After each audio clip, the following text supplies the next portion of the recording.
Hello everyone, welcome to Book Club Preview. I'm Michael, and today we're looking at the story of More, and we're gonna, tackle chapter 9 and 10, which is the end of part 2 and the beginning of part 3, which is energy. And so throwing it all away and keeping the lights on. So let's hit chapter 9 really fast. So chapter 9 is just really about waste. First of all, waste from our bodies. All this food that we're eating from corn, from sugar, from meat is getting pumped out of our bodies in crazy amounts. And we have to use a lot of energy and technology and resources to clean that, to send it away, and to maybe even use it again. Okay? And so there's a huge portion on just talking about those numbers of the population increasing and the amount of food we're eating and the amount of waste we're producing in relationship to those. But not just our physical waste, but there's also a lot of food waste, really, of trash. And not just like cardboard or plastic, but the food we're eating, we're not eating all of it. And so a lot of that, let's say hamburger, right? Even though we're eating like 2 hamburgers, okay, maybe 50 years ago they just eat 1.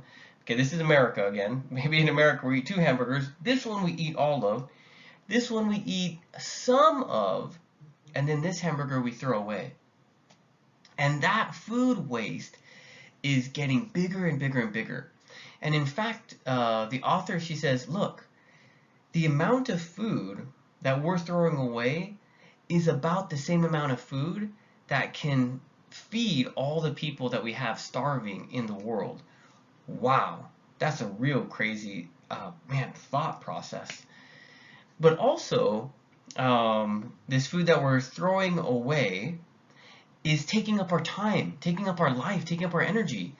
So I went to the store and bought extra things for this extra food. But if I'm not eating it, I'm literally throwing my time away. And so the author is just really questions like, is that how we want to live? Whew, man, I don't think so. So now we go into part 3. Part 3, she starts with this wonderful, touchy-feely tale of her grandma sewing dresses, her mom teaching her how to sew dresses, and the transition from her great-grandmother using a pedal sewing machine. You push it with your feet, and it makes the needle go up and down, into when her mom starts using an electric sewing machine. Yahoo! And then you can just use the electric power on, power off. Well, what's happened is that we have started using electricity or energy for everything. Not quite for electricity yet, but everything takes energy. She asked her class, how can you boil water? Fire, heater, microwave, light, all these different things. But you need energy to boil water. It takes energy to do almost anything.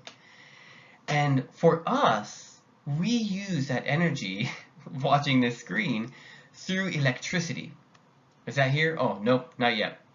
Electricity is being consumed in a crazy amounts by kind of first world nations. Now she talks mostly about America, who consumes about 15% of energy in the world, but it's 4% of the population. And so we're just using energy like crazy these days. Then we have Africa, which she talks about, which America and a lot of first world countries have an abundance of energy. They're using so much energy, but Africa is using almost no energy, especially south of the Sahara. There's a huge deficit, a hole where people don't even have electricity in their homes, right? There's no wires, there's no poles, none of that technology. And so there's this imbalance of distribution of energy and distribution of food, as we saw before. But there's also inequality in value. So, and this is pretty understandable if you think about, in Africa, if someone does an hour of work, maybe they get $1. Okay. In America, or maybe, the country you're in, if someone does an hour of work, they probably get about $10.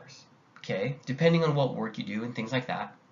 So the value of work, even though it's the same, is very, very different. And so countries like Africa, and we're going to see later India, are actually producing much more than many other first world countries, but they're getting less value for those products. And on the other side, the big countries, they're producing less, but they're getting a lot more value of those products. And so there's this inequality of value. And then she goes and talks about India and saying it's the same here. Where in India, it's really crazy because the population has grown, the resources have grown, the job has grown, the output of productivity has grown immensely, but the lifestyle, the quality of living hasn't actually improved. There's still the same number of people without water, without sewage. Now, there's more people with those things, but there's more people without those things also. And so it's kind of grown together, the poverty and the non-poverty level. Oh, yes. So the conclusion that the author has here in this chapter is that what we need to do in our first world countries is to use less, right? Eat less food, use less energies, and share that food and share that energy. And that's kind of her conclusion at the end of this chapter. So let's jump into some vocabulary words. Valiant is honorable, courageous. There's a valiant attempt to change the town Pig-Eye to a different name, but it never worked out. Feces, this is poop. Excrement, this is poop. This is the thing that is squeezed out of your body. Excreting, coming out, excrement.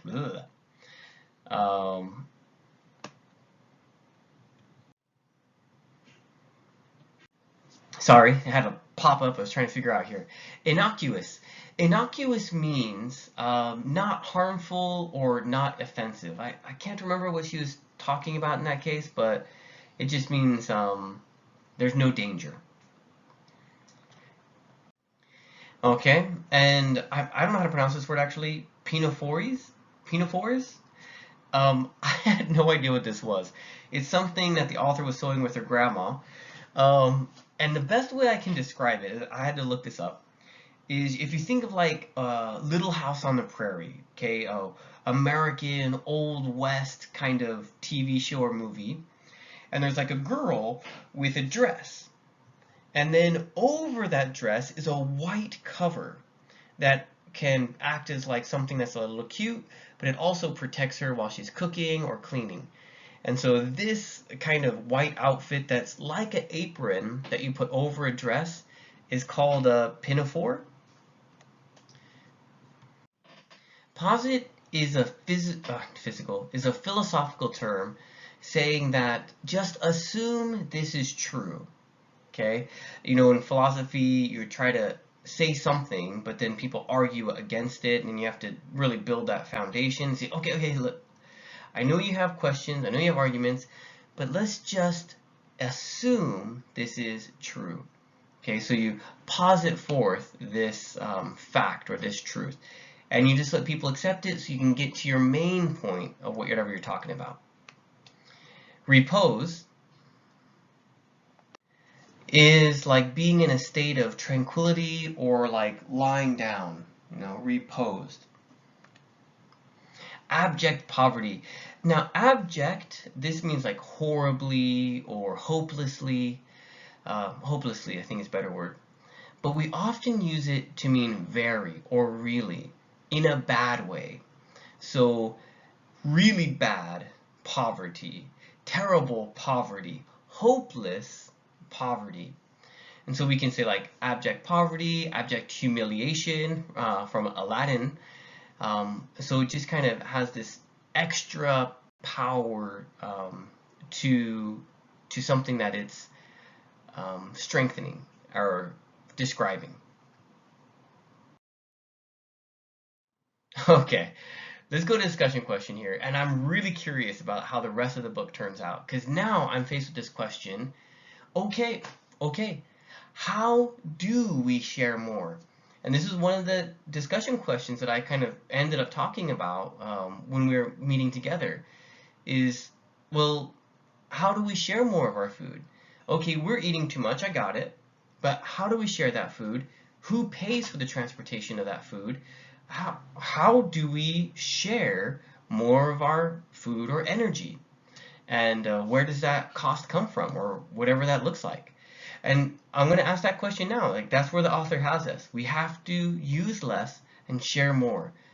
But how can that help these people in these distant places? And of course, please make your own discussion question. Excuse me. Thank you so much for joining me for this episode of Book Club Preview. I'll see you soon. Bye bye.